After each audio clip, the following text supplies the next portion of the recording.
Welcome into Words with Wallace. I'm your host, Nick Wallace. Coming at you, it is Thursday, February 27th. What is going on, everybody? We got a great night of hoops in the association tonight. Just got done watching the end of the Warriors Magic game. I think the Bucks are taking care of business against the Nuggets right now, and I am trying to wrap this up before the Lakers and the Timberwolves tip off in a little bit here. So, might be a pretty brief podcast today. Really wanted to get something out because it was making me sick to my stomach that my last podcast was about the All-Star break, and very glad that's in the rearview mirror at this point in time. We have a full week of games since the All-Star break and a lot of great stuff to talk about. For the purpose of this podcast, I did want to focus on arguably the hottest team in the NBA, the Detroit Pistons. Yes, you heard that correctly. The Detroit Pistons are red hot right now, coming off of an 8-game winning streak and a big win against my Boston Celtics on Wednesday night. Another team moving in the opposite direction is the San Antonio Spurs, which I got to see up close and personal last week. And then also just evaluating some of the teams that made moves at the deadline and just giving you guys updates on like the early returns on those trades and how some star players are faring with their new team. So let's start things off with the San Antonio Spurs because you guys might remember I did mention it at the end of my last podcast that I made it down to Austin, Texas last week. For the past couple seasons now, the Spurs have been playing games in Austin. At least once a year, they play a couple games just to activate some Spurs fans in that Austin market since Austin is desperately lacking any sort of professional sports team. So they're trying to lock down some Spurs fans there. And so I had the opportunity to see pretty good seats for the Spurs versus the Suns, as well as the Spurs versus the Pistons. And I even had the opportunity to play a game on the Spurs court, which was pretty cool as well. But let's start things off by just giving a quick vibe check of the San Antonio Spurs. I was so excited about this trip exactly a week ago. And then the news broke on Thursday morning, the day that I was headed down to Austin for the first game, and found out that Victor Wembanyama is out for the season. He has essentially a blood clot in his shoulder that is a serious medical concern, could be life-threatening if not treated. So obviously the Spurs are going to proceed with caution. They're going to hold Wemby out for medical treatment for the remainder of this season. And unfortunately, it's become a bit of a pattern with similar types of medical condition among NBA players. I know most recently Asar Thompson had a similar issue last year.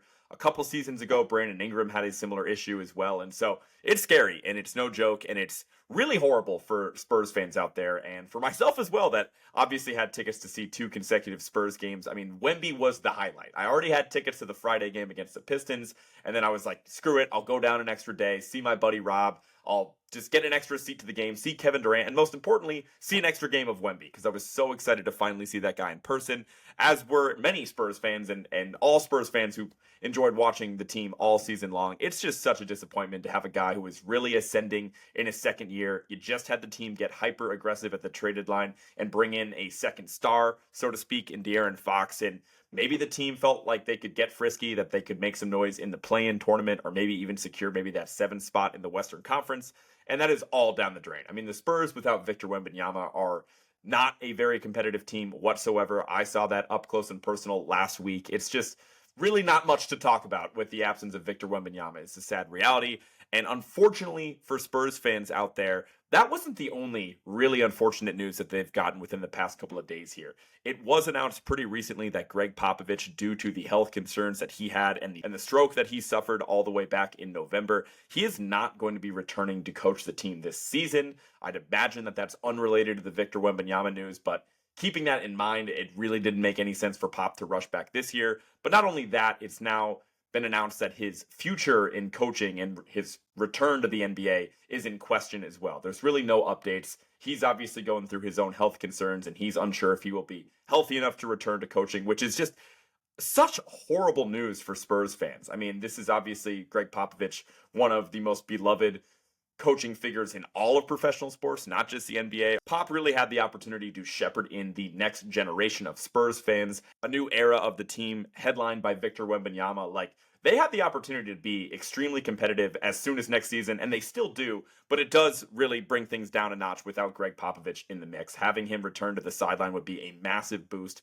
for that San Antonio Spurs team, so it's a really sad situation. Now, nothing is set in stone besides the fact that Pop is not returning to coach this year. Maybe there's a chance that he returns to coaching next year at some point. I will definitely update you guys on this podcast as soon as we get more information, but I wouldn't expect to get any more updates on Greg Popovich's health until the offseason at the absolute soonest. So again, real bummer of a time for me to see the Spurs up close and personal. Didn't really have a ton of observations on the Spurs specifically, but let's just talk about the games that I did check out in person. The first one was the Suns against the San Antonio Spurs, and that one was a pretty special game because, as many of you guys know, Kevin Durant did play 1 year at Texas before starting his NBA career with the Seattle Sonics at the time. And so this is the first time that Durant has played a professional game of basketball in Austin in like 17 years at this point in time. And so you had so many KD jerseys out there, like obviously a ton of Longhorn fans in the crowd as well. I will say, I wish the Spurs leaned into Kevin Durant's return a little bit more. Like,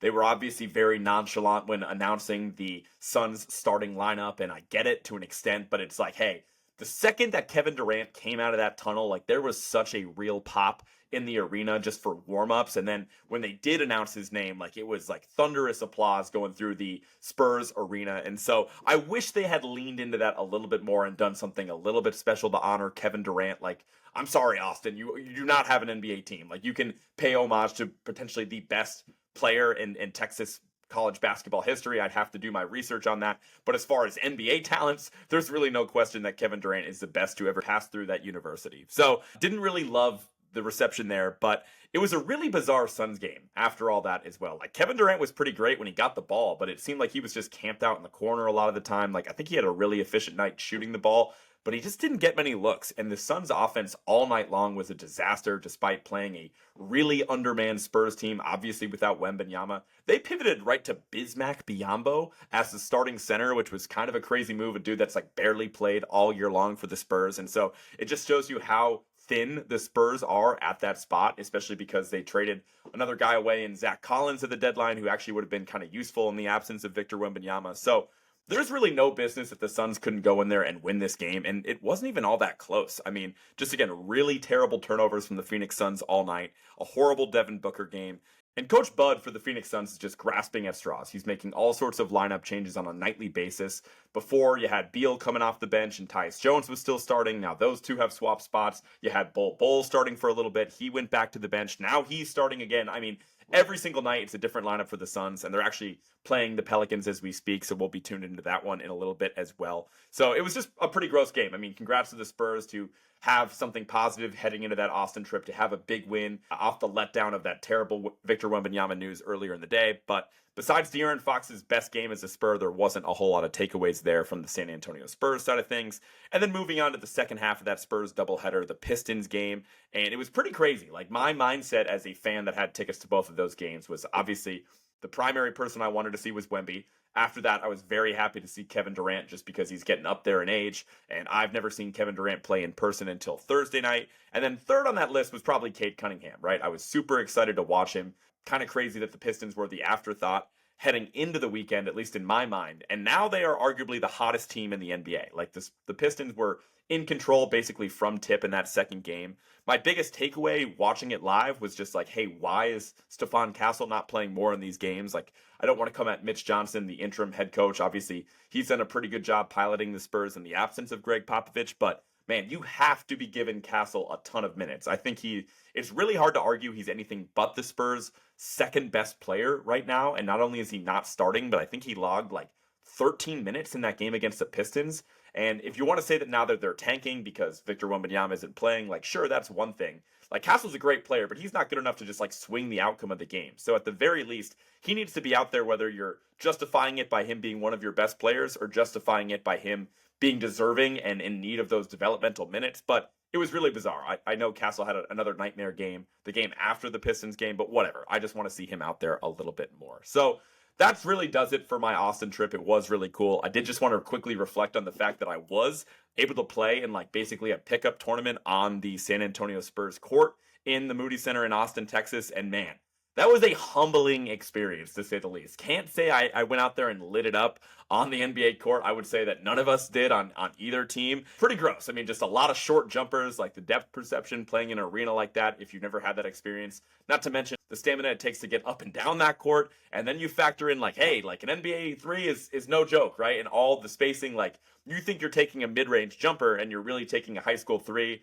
Humbling experience. Again, didn't shoot the light out. We lost our game in overtime. It was a pretty unfortunate showing from your boy, but I'll be back. Apparently, they do more tournaments like that, so if I end up making it down to one in Houston or San Antonio, or if they do one in Dallas, would love the opportunity to play on that NBA court again. It was pretty cool. So let's keep it pushing and move on to, again, the hottest team in the NBA, the Pistons, and deep dive this a little bit more. Because, again, that game I saw against the San Antonio Spurs last week was kind of early in their win streak. And since then, they've rattled off a few more in a row, including a big win against the Boston Celtics on Wednesday. Now, again, the Celtics, I'm not trying to make too many excuses for them. They didn't have Jaylen Brown in that game. No Luke Cornett either, who low-key has been a pretty important part of the Celtics big man rotation. They've been loving the double big lineups lately as well. But needless to say, the Celtics probably should have been able to go into Detroit and take care of business anyways. And they didn't, because the Pistons are red hot right now. They wanted the game a little bit more. And their physicality on the defensive end of the court is really crazy. I mean, I wouldn't say anything specific in that Celtics game stood out to me besides the same contributors that they've had all season long. And I want to deep dive the performances of Cade Cunningham, Asar Thompson, and Malik Beasley. I feel like those guys have been really crucial for the Pistons all season long. And in this 8-game win streak specifically, I believe they're fourth in offensive rating and they're first in defensive rating as well. And you really saw that with the Celtics game in particular, just because there really isn't anybody on the court to attack from the Celtics perspective. It's normally going to be that Tim Hardaway Jr., Malik Beasley spot, but that's really not too bad, right? And the Pistons can work around it because everybody else surrounding them is probably an above average defender. When your point guard is 6'7" and Cade Cunningham and just a really fantastic athlete, he's not the guy you want to attack. You obviously have a rim protector in Jalen Duren. Asar Thompson is just a menace on that end of the court, and we know Tobias Harris is pretty solid as well. So it kind of makes sense that the Pistons defense is obviously no joke. But again, I'm kind of bearing the lead here because everything pertaining to the Detroit Pistons starts and ends with Cade Cunningham. His performance this season has been ridiculous.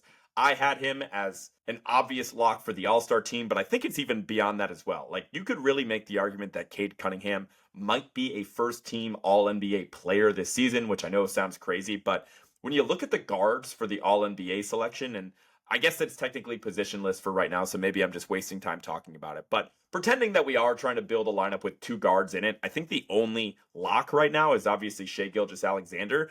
And after that, I feel like Cade Cunningham, you can absolutely make the argument that he's in the same conversation as Steph Curry, Anthony Edwards, Jalen Brunson, even Donovan Mitchell, right? I think Mitchell probably has the edge just with how dominant the Cavs have been all season long, but it depends on what the Pistons end up doing, right? If they work their way up, and currently in the standings, they're only one game back of the 4 seed in the Eastern Conference. They can easily surpass Milwaukee and catch Indiana within the next couple of games here. So if that happens, they're going to have a real argument being made for Cade Cunningham, especially when you consider the turnaround that this team made since last season. Again, this is a team that set the NBA record for most consecutive losses last season, which is just ridiculous that all it takes is a little bit better coaching and just some perimeter shooting around Cade Cunningham, and suddenly this team is legit.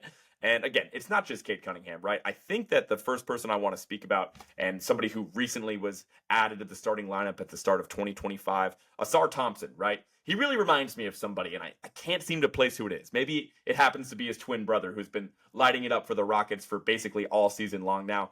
Both of these guys are just such freak athletes that disrupt the game on both ends of the floor, right? The way Asar Thompson makes plays on the defensive end, he's not just an above average defender who can, make life really frustrating for opposing star players. He's consistently racking up blocks, racking up steals that lead to easy transition opportunities. I think he had 5 steals against the Celtics last night. It's ridiculous. And again, the same problem that Amen Thompson has, Asar is obviously not even close to a perimeter threat at all. He really is not shooting the ball well from 3. He's not exactly comfortable shooting in the mid-range as well. But I will say, it's just, this was so humbling about being up and close and seeing guys warm up last week. Asar Thompson did not miss in warm-ups. And it wasn't even just he wasn't missing. It was it wasn't even hitting the rim. It was just every single shot was a swish from this guy. And it just shows you how ridiculous these NBA players are, that you put any of them in an open gym and they all look like Steph Curry. But it's crazy that Asar falls into that camp too, because famously he cannot shoot at the NBA level right now, but he doesn't need to impact the game. And the final Piston I want to deep dive is Malik Beasley. He obviously torched the Celtics for 24 points last night as well.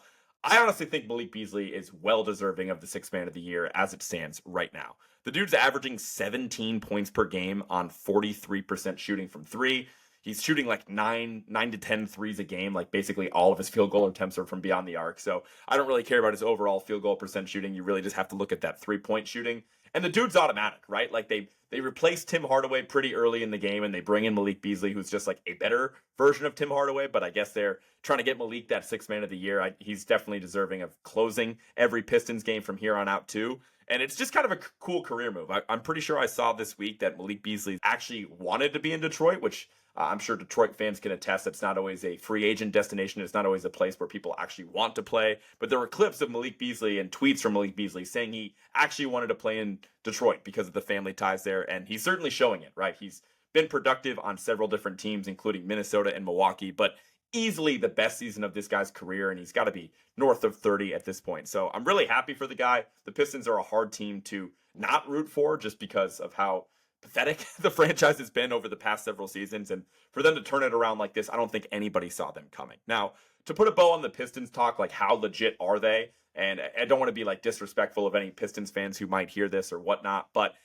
when you start comparing them to the real contenders in the Eastern Conference, I think there's still levels of this stuff. I would definitely put them well below, obviously, the Celtics and the Cavs, not just them, but the Knicks as well, and then probably below the Bucks. I think after that, it's fair game, right? I definitely would feel more confident about Detroit in a playoff series right now than I would Indiana.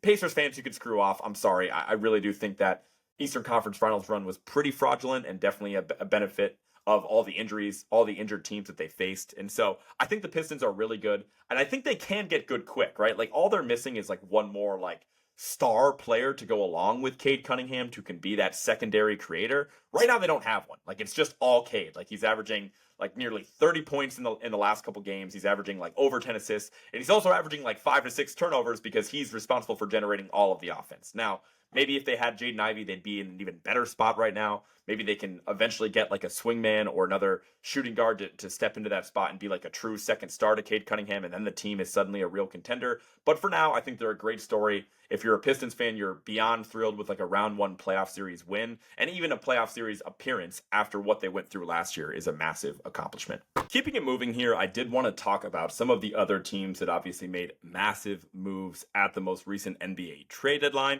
And let's kick things off with the Lakers. What's the harm in having a little bit of Lakers talk, paying the bills here? They're 3-2 with Luka. Some pretty gross losses there to Charlotte and Utah. But it's pretty obvious that Luka is working his way back into shape. He already looks way better in his like recent 2 games than what he did in those first 2 games against Utah. And they easily routed the Dallas Mavericks on Tuesday. Obviously, that was a game that a lot of people had dog-eared.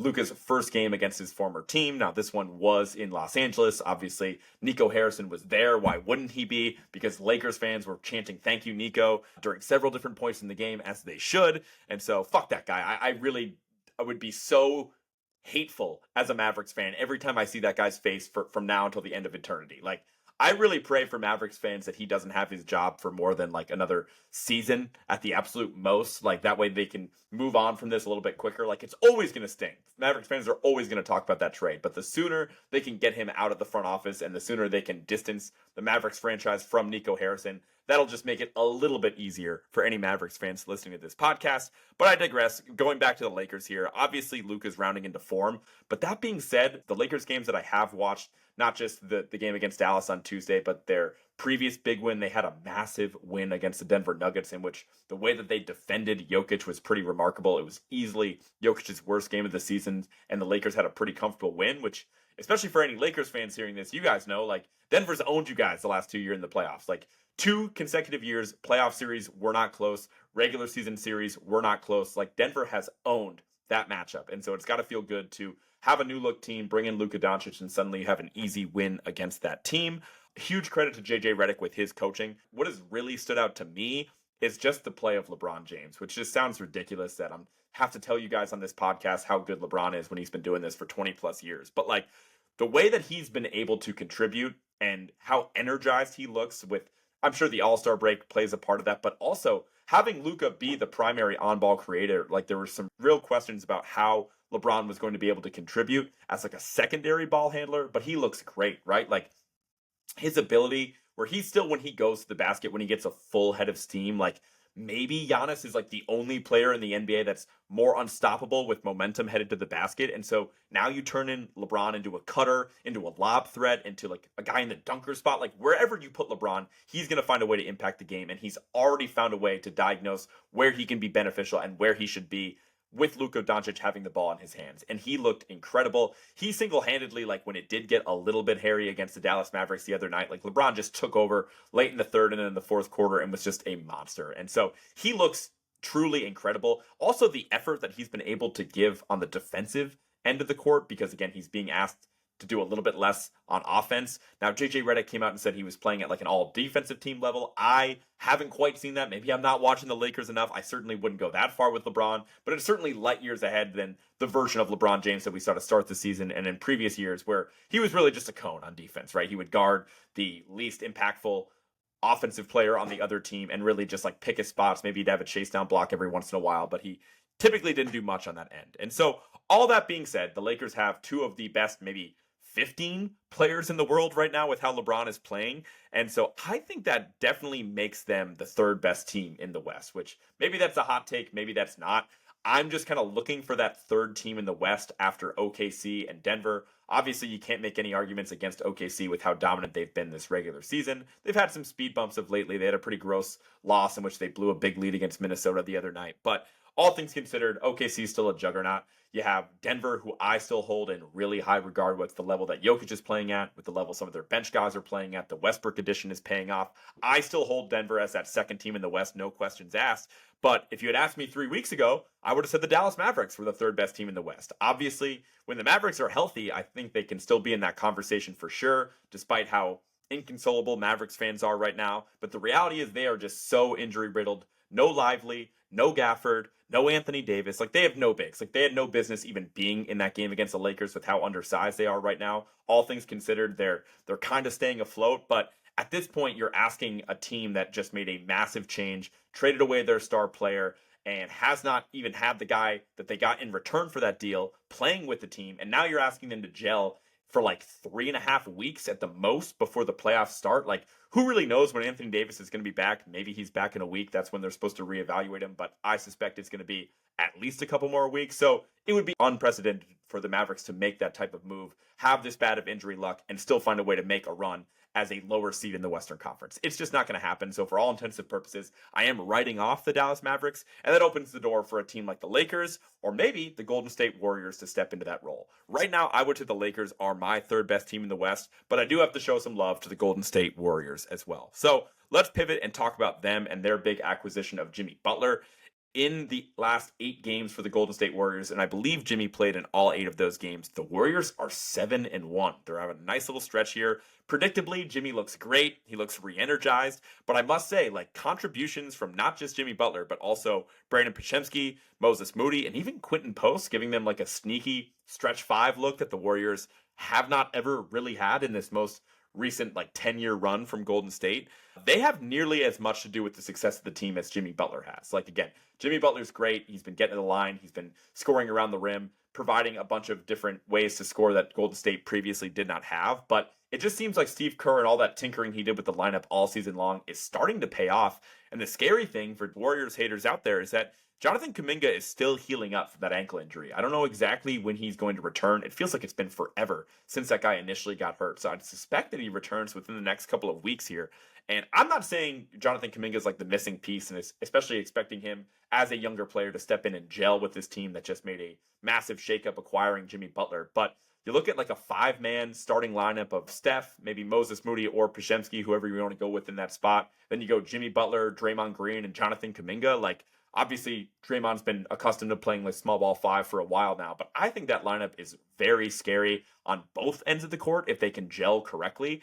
And so I wouldn't really push back on anybody that has the Warriors as the third best team in the West as well. I think they could have just as good of a shot as the Lakers. I give the Lakers the edge right now just because obviously the star power they have among their top 2 players, even Golden State can't compete with that. But Steph is rounding into form. He had like 50-something points tonight against the Magic. It was an awesome game in which Paulo was going at him as well. And so I think the Warriors are hitting their stride at the right time. And it is just so funny. These older teams, these teams that are constantly on national TV, and the Warriors and the Lakers that are headlined by these massive celebrities, all-time players in LeBron and Steph, that they both find a way to kind of reinvent themselves at the deadline, and the early returns are definitely strong.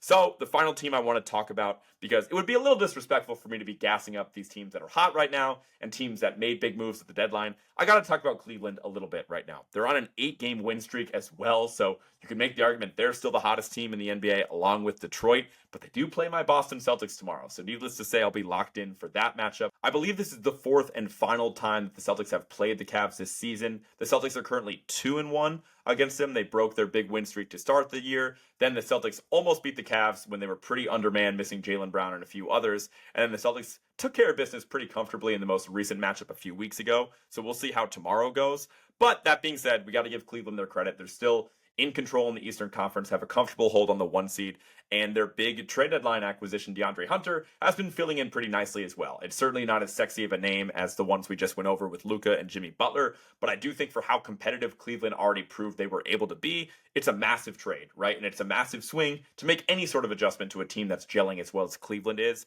And frankly, DeAndre Hunter has still been coming off the bench. I kind of expected him to start at some point, but really, as of right now, he's just like a bigger and better Karis LeVert. Like Karis LeVert came off the bench, gave them a scoring punch, didn't really pass the ball all that much. DeAndre Hunter is basically doing the same thing while giving you higher contributions at the defensive end of the court. So I do think if the Cavs end up matching up with Boston, maybe we'll get a preview of that tomorrow. Maybe they give Hunter the nod. I think in a playoff series, they would definitely start DeAndre Hunter against the Celtics. And it does still seem like Cleveland and Boston will match up at some point in the playoffs as we sit right now. So either way, whether it's Max Strus, whether it's DeAndre Hunter, Cleveland has a loaded team. I love watching the Cavs, and I'm excited to watch tomorrow. And I have to give them credit because I still love that move to acquire DeAndre Hunter when it happened, and the early returns are certainly solid as well. So that's going to do it for this podcast today. Again, relatively short episode so I can catch the start of the Laker game in a little bit.